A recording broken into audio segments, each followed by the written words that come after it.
Заврши меѓународниот ракометен турнир Миле Нешковски, кој годинава го имаше своето прво меѓународно издание.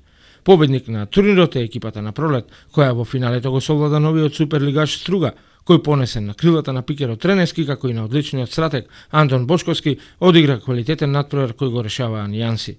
Прилеп уште еднаш со овие дуели кои представуваат и генерална проба пред почетокот на шампионатот, само се потсети на големината на македонската ракометна легенда Миле Нешковски, во чија чест се одржува овој меморијален турнир. Чест ми е што имав прилика да играм заедно во исти тим со Миле Нешковски. Тој е од младинската школа на Тудунско минат и како деца ги растевме, ги афирмиравме како играчи и бевме во првата репрезентација на званична на Македонија на турнирот на Карпатите, каде Миле играше одлични партии. Нема што да се каже, легенда, жалосно што прерано згаста неговиот живот, меѓутоа остави длабоки корени и белек во ракометот во Прилеп. Во прашањето дали ни се уклопува во оваа агенда, реков дека и да не ни се уклопува, мора да доеме ради честа на предсек, да не збориме како ракометар како ракометар голем, но пред се голем човек. И во времето кога живееше во Скопје, нели сум ја во Скопје, дружевме многу сум голема загуба. Пред се како човек од Прилеп и човек кој дал многу за ракометот. Прилепчани имаа можност да ги погледнат и најдобрите во ракометната игра од некогаш, кои во меѓусебни надпревари го збогатија ракометниот спектакл. Ние игравме исти позиции во напад и во одбрана. Он играше заден играч на 3-2-1, јас играв заден играч 3-2. Ја играв левбек, напад, он играше лев. Заедно репрезентација игравме, така да само бевме противници на терен. А надвор од теренот не сме имале никакви проблеми, што говори дека тие времиња што беа скоро невозможно на гости да победиш.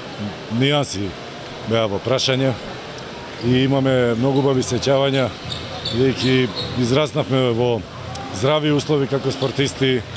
Во овој момент чувствуваме на огромна тага што мојот Миле, нашиот Миле не е меѓу нас, но е еден таков трагичен настан.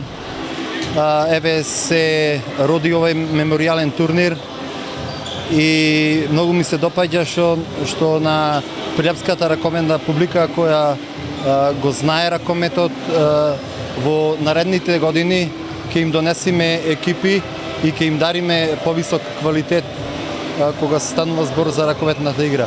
Меморијалниот турнир Миле Нешковски се одржа под покровителство на општина Прилеп, а во техничка организација на ракометниот клуб Прилеп. Градоначалникот Јовановски пред присутните истакна дека до година и во наредниот период турнирот ќе се надополнува со атрактивни екипи со цел истиот да е негова традицијата, но и да го збогати квалитетот на тимови и надпревари. Мислам дека сите сте задоволни од ова што постигнавте. Може би очекуваше некој повеќе, ама има и во година, во поголем број, по масовен турнир, повеќе публика и мислам дека сите заедно уживаме во оваа ракометна игра што македонскиот ракомет го нуди. Организаторот за сите учесници обезбеди пригодни пехари, а беа прогласени и најдобрите на турнирот, а заслужен пехар освои првопласираниот тим на турнирот Скопски Пролет. На стартот од новата надпреварувачка сезона, ракометарките на Деспина триумфираа против Овчеполе со резултат 29-19, полувреме 15-13. Кај домаќинките најдобра на паркетот беше Камческа со вкупно 7 постигнати гола. Кај гостинките Велковска со 4 реализации. Составот на Овчеполе на овој дуел играше само со 9 ракометарки. Во останатите надпревари постигнати се следните резултати: Гевгелие Спартак 29-30, Вардар Куманово 30-30 и Цемс Пелистер 23-33. Во следното коло Прилепскиот суперлигаш Деспина гостува кај вице шампионот Металург.